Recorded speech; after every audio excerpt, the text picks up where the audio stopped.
Elə indicə şəhid Elvin İskəndarovun atası mənə zəng vuraraq dedi ki, oğlum, Şabran şəhər polis şöbəsinin qarşısında öz avtomobilimin açarlarını itirmişəm. 3 dilli açardı, səhv etmirəmsə 06 Lada markalı avtomobilin açarlarıdır.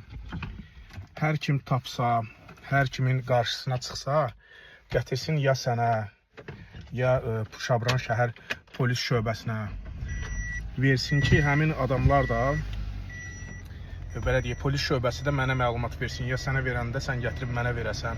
Ona görə də maksimum şəkildə bu videonu paylaşmağınızı istəyirəm ki, bir çox insanın qarşısına çıxsın. Tez bir zamanda şəhid atasının itirdiyi avtomobilin açarları tapılsın. Çox sağ olun, vaxtınızı ayırdığınız üçün hər bir kəsə öz təşəkkürümü bildirirəm.